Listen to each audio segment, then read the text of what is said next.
so many of us who grew up in the 80s, Star Wars isn't just a movie series. It was the cultural earthquake that shaped our toys, our daydreams, and the way we pointed hairdryers at our siblings pretending they were blasters. For me, it was the gateway drug that opened the blast doors to science fiction, afternoons spent building model kits at the kitchen table, and the lifelong love for movies in general. Before I even knew what world building meant, Star Wars was already reprogramming my imaginations like R2 hacking a Death Star terminal. So when Asmodee, who are the publisher of Star Wars Legion in my neck of the woods, asked me if they could send me the new starter boxes, I was really happy, even though a bit hesitant, because I also have the old starter boxes from 2018, and they have been sitting in my backlog like a forgotten gonk droid in the corner of a hangar bay on Tatooine, because while there's a lot of cool stuff in there, the average assembly experience was not great. This is how Darth Vader was supposed to be assembled. They're push fit, but fit is really pushing it in this galaxy or a galaxy far, far away, because there's a gap where the two parts go together that's big enough to launch a bunch of TIE fighters from.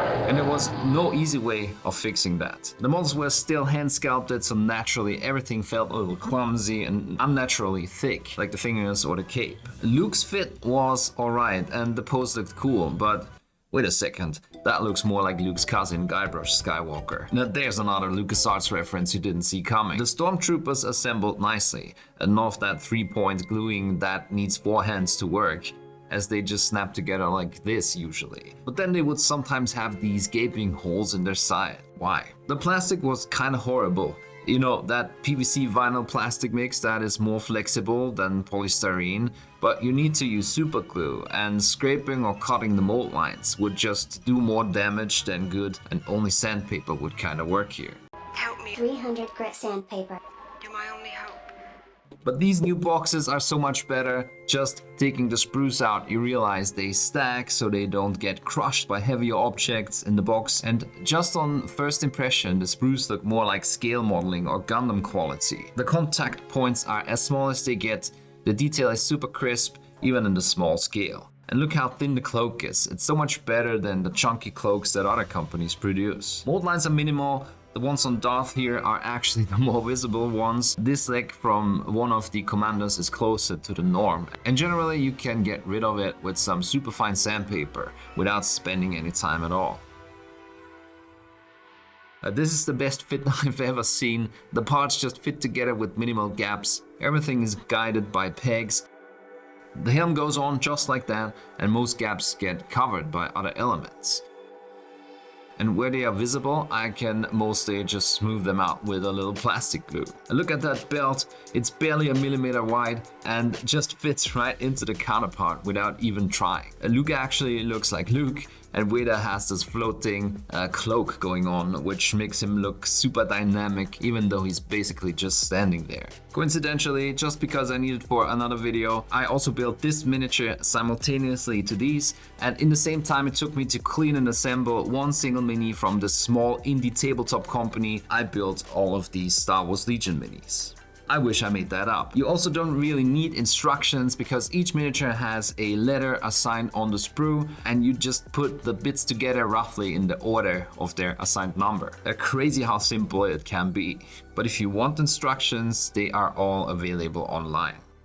The starter sets have everything you need to play. You get all the counters and dice, all the cards you need, even in different languages, movement tools, and of course a solid core of miniatures that are massively discounted too. So even if you are unsure if you want to get into Star Wars Legion, you don't have to sell a kidney to be able to try it. I'm leaning a bit more towards picking up a Rebel Force, mainly because there's more variety, and if you are a regular to this channel, you already know that I prefer these ragtag factions. So while the Rebellion box has troops of different races, hairy Wookiees, and Luke wearing a fancy jacket like he's fresh from accepting his medal at the Yavin after party, the Imperium box is mainly Vader and Stormtroopers. One downgrade from the older boxes is that you don't get any terrain anymore. And even though what you got was a little small, basically it was a few barricades, it was at least something to get you started. I've been looking into compatible terrain, and there's in fact some cool options out there. And at that point, this video's sponsor Bamboo Labs comes in. I've been using using my Bambu Labs A1 to print lots of epic terrain, sci-fi, fantasy, and alternate history. And you can basically print that overnight too, instead of investing hours into building it yourself. I printed these containers, and as you can see, some of these creators invest a lot of time and thought into making these really intricate and complex designs. Really awesome pieces, and if I need to, I can just chop them up and throw them on some terrain, because these cost literally cents to print. Ever since I got a filament printer, I see applications and things I want to print everywhere. It helped me get organized with my bits and 3D printed basing materials. I printed tons of fun little add-ons for my son's train set, from simple problem solvers to fire stations that you don't get from official sources. I also printed some displays for my bookshelf. This one really is a bit of an eye-catcher. And I also finally started to mess around with printing props. But another great thing is the Bambu Labs MAKERWORLD, which is this library hosting many designers who share similar passions, and they upload many designs inspired by well-known universes, reinterpreted in their own creative way. And you can just download and open them in the slicer with one click. And then all you need to do is send the sliced file to the printer, and off you go. This print took me less than 15 hours in a quality that's just amazing. There's some layer lines left if you look closely, but nothing a little sandpaper couldn't fix. And then I can get some primer on and actually paint it. And I'm really looking forward to that. And if I really wanted to push the quality, then there's smaller nozzles and thinner layer settings, and all of that on an entry-level printer for a super competitive price. The A1 is designed as user-friendly as possible. The printer handles all calibration and bed leveling itself, so you don't have to worry about anything until your print is done. Just pre-made profiles for all kinds of materials if you want to be fast and save time. But of course you can adjust every little detail in their Bambu Studio slicer software to make it fit your project perfectly. Follow the link in the description to get your Bambu Labs A1 printer now. It's the easiest, cheapest, and most reliable entry-level machine I've ever seen. And it opens the door to a lot of fun, whether you want to pick up a new hobby entirely or just want to supplement your existing hobby, printing nifty gadgets, wargaming terrain, or just pretty things like I do. So let's quickly paint up a few of these models to see what the experience is like compared to other brands. And I really want to paint this amazing Vader sculpt, and it's probably going to get some prime real estate in my display cabinet. Now, of course, Vader's suit being completely black, but being made from so many different materials just offers so much space for trying different black textures. And I started with the cloak, adding some purple to the black for the first highlights, and then adding more and more blue-gray. The sculpt offers just enough detail. It really holds your hand and lets you know where to put paint without being overdone, without exaggerating the features. These fold details on a cloak are really a good example. I can put that main highlight right where the cloak hits the edge of the armor below. It's almost like the sculpt holds your hand and tells you where to put the brush strokes. I'm one with the Force guides my brush strokes, but also the sculpt helps a lot. The great thing about sculpts like these with their sharp detail is that you can use many different painting approaches, and it will give you great results. For me, painting miniatures of this quality always means I want to do them by brush as much as possible. When the sculpts are straightforward like that, defining each feature doesn't require a lot of thinking, and I can get into a flow state pretty quickly. And that's what mini painting is all about for me. What can I tell you? Vader meditates in a Bacta tank, I meditate with a brush. Same vibe, fewer missing limbs. On the cloak, I can just follow the sculpted folds and put all my first purple highlights on, covering most of the area, and then adding more confined highlights with my blue-gray. The rest of Vader's clothes in the movies was made from a motorcycle leather suit in real life, as far as I know, and it had that distinct reflective finish that I tried to mimic. So I started these parts from pure blue-gray, like on the gloves here, and again I can just let the details guide my brush strokes, defining the areas that would catch light. Then I mixed in a little white and painted more confined areas, and eventually placed some last specular lights with dots of pure white. So while these shiny parts go all the way to white, for cloak and tunic I settled on a brighter blue-gray for the last highlights. Anything that was in the shadows I gave a muted layer of blue-gray. Anything around the legs would be defined more by the glow that would come from the lightsaber, so no need to do more here. It's just to set up that last glowing step that would tie everything together in that region. Here on the side you can see that it's really fun to just follow the sculpt, picking out which folds would face the light source and leaving the other side dark. and how that creates an epic looking black cloak without a lot of time investment.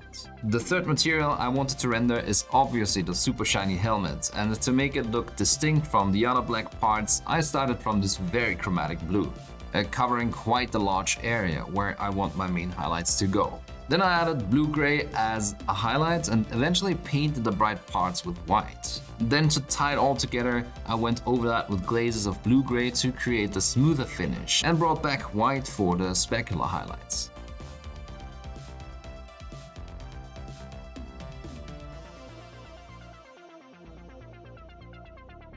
Of course, I said I wanted to do most of the work by brush for the fun of it, but I also knew that I would need to use an airbrush for the ultimate lightsaber glow effect. You know, that trademark Sith Lord, I'm about to dramatically ignite this lightsaber in a dark corridor look. I started to build the less intense light with speed paint bright red. The slightly transparent properties of paints like these makes it exceptionally useful for the task. You can see that all the areas on the mini facing the lightsaber get a tint with this red.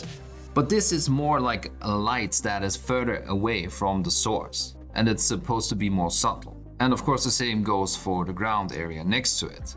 Then I'm switching to Scarlet Blood, and I apply this oval shape on the area of the clothes that are right next to the saber to make them brighter. And you can see that this sells the effect really well. Now, painting glowing lightsabers is not an easy task, as you can't really sell the effect of a hot glowing halo around the sword, since well, there is nothing around the sword that you could paint that way. So instead I gave the plasma blade a white base coat and slapped 2 layers of fluorescent red right over that, and making sure the white is still clearly visible in the middle from my preferred viewing angle. And that was my Darth Vader done.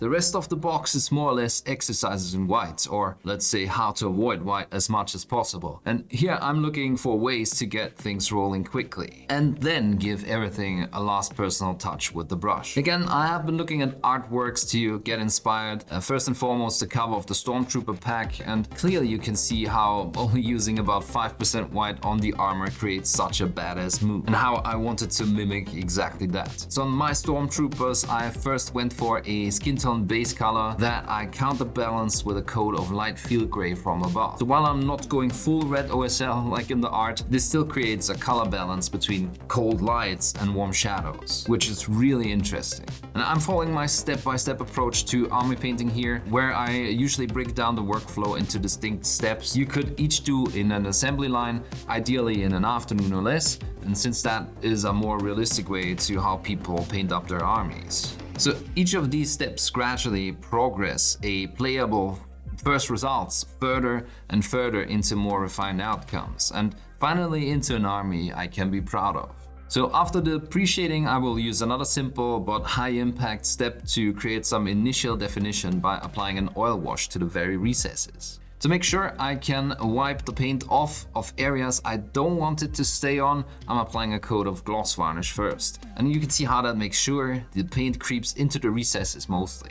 But I don't care that much about spill, since I can just wipe off the excess with a small makeup sponge after. Initially I wanted to use pure Starship Filth as a sort of off black shade, but then I mixed it about 50-50 with black for a higher impact. And after I cleaned up everything, I followed this with a coat of matte varnish to make sure I won't accidentally destroy any of the shading in the next step.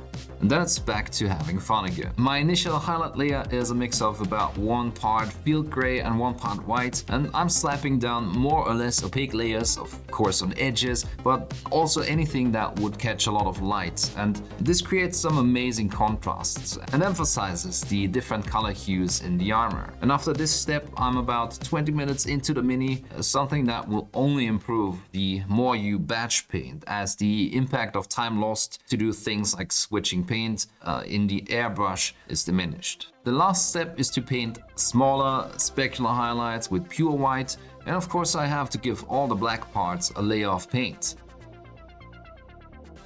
On the rifle, I simply added a main highlight of blue-gray on all the major shapes after that, like running the brush in a line over all the cylinders and edges, and then adding a dot of metallics here and there to mimic chipped off paint. And that's my template for Stormtroopers done. And well, I'll do the same thing on my Scout Troopers, so I'm not going to show you that. They have a little more black in their schemes, but I kinda have that dialed in now. Thanks. Thanks, Vader. Just like the Galactic Empire starter set, the Rebel Alliance set is also packed full of things you need to get started. And of course, I have to paint Luke first. I'm not gonna lie, this is probably going to be my ultimate faction just because it has so much variety in their troop types. Although for some reason I'm also eyeballing a droids only army, General Grievous is just such a cool commander. There's something about cold and merciless steel that speaks to me, but maybe that's just the Necron sympathizer in me talking. Anyway, before getting started on Luke, I held him up to my painting light and analyzed the main reflections. And you can see that the shirt is defined by a few simple shapes that catch light and by some distinct cast shadows. So I will follow this pattern, and then as I turn the mini to the left and right, you can see how light catches on at the shoulders, also the more confined highlights on the boots, and of course the way his face is lit stands out. I'm starting with the boots, and even though I want them to read as black leather, I have a lot of blue in the first layer to give them a distinct hue. And then I'm sketching in the highlights and I follow the patterns I analyzed in the beginning.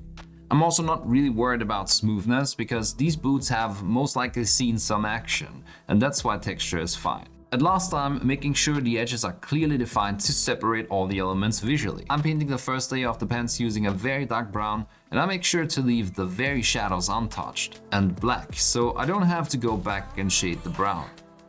For the highlights I mixed in ochre, and I don't really care about blending as I can just follow these hard edges of the sculpt. For the last highlights I added a bit of cold light using this blue-gray to make them stand out.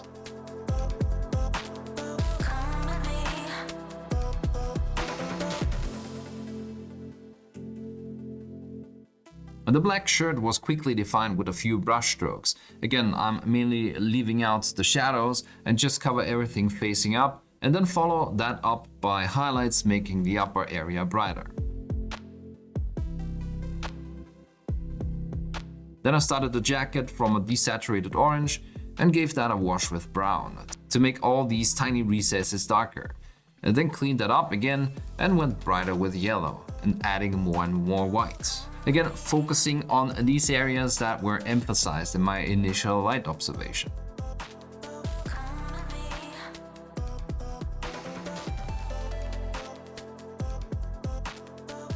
I just used the same colors for the seams, only starting lighter and going all the way up to white. You see, the approach here is mainly to build the light in incredible ways, and these minis lend themselves exceptionally well to that approach. To define the face, I basically brightened up the main planes, working over a reddish, dark skin tone with this bright skin tone, leaving the cheeks and eye sockets area as well as the sides of the nose a reddish tint, and outlining the jawline and other areas that would be typically exposed to light on the face.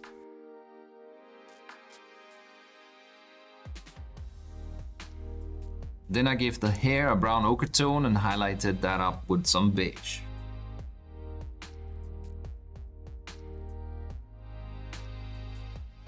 Now, however, you got to be really strong, because I give the lightsaber a green color. Luke Skywalker with an intact right hand would use Anakin's blue lightsaber, of course, because he didn't lose it yet. And he only built the one using a green kyber crystal after that. But basically all blue fluorescent paints suck, and I didn't want to bother with finding a way around that. I'm often complaining how many companies are sculpting fur, but here I don't really have any complaints, except maybe for the fact that there is a few filled undercuts where the structure is lost, but that's due to the minis consisting of so little parts, which also is what makes them so quickly to assemble, and that's honestly a trade-off I'm willing to take. And for the Wookiee, I went with a dark brown base color, and then while the paint mostly was still wet, I painted a brighter, more reddish brown on exposed areas. And I also established this red in the lower parts of the face, which would set up the pattern I had in mind for it. And I also gave some of the fur in areas I wanted darker a few strokes of highlights. Then I mixed the highlight color from my reddish brown and sunny skin tone and highlighted all these red fur parts. At last I mixed the blue-gray into my base brown, which gave me the slightly purple-looking highlight color that I placed around the shoulders and the back, and I went really bright with it on the fur of the face to finish out the pattern. I painted the bowcaster in gold and black and added some steel metallics to the ammo packs on the bandolier, as well as some Aztec gold on these connective parts. I shaded that with turquoise to make it look like some really unique metal, and I also gave the gold a grey wash to make it look worn and faded. It's Star Wars after all. I shaded the ammo with a black wash and dabbed some metallics on the black parts of the bowcaster to mimic some chipping again, and that was my Wookiee done.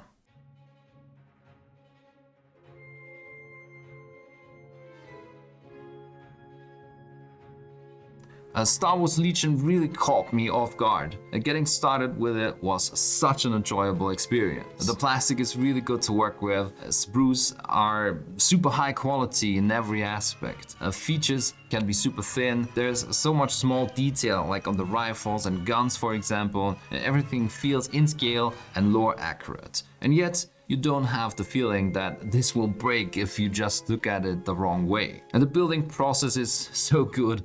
Dare I say I had fun? Not sure about that, but I didn't feel any of the frustration I usually have when there's 40 parts in a model and you have to clean every single one of it. And then you need a PhD to understand the assembly instructions. Compared to that, this is just so refreshing, honestly. The mold lines are tiny, they clean easily, and there's just a few parts in each model and they go together really well. I simply wasn't used to that. The only drawback you have with minis consisting of few parts is that some undercuts will be filled. On Darth Vader, this has been resolved with how the cloak integrates with the rest of the mini. Fucking Bell is a mystery to me. How did they make that sprue work? But again, it's a trade-off I'm willing to make. The sculpts feel a little like historical minis and not like minis you would use to play. They're sharp, you can let your light sketch reference guide you and have a fantastic showcase minis that way too. Or use more basic techniques and still get good results because of that sharpness and how well the minis fit together. I'm definitely going to finish my little Rebel Force to learn the game better and then see where I go from there. Again, I just have to emphasize how effortless this felt to put together, and I feel kind of dumb not getting into this months ago when it came out, simply because I can quickly dive into my favorite sci-fi universe, paint up all my favorite characters, and I imagine 8-year-old me discovering the Star Wars universe would be so excited about all of this. And thanks for watching, I hope you learned something, and see you in the next one.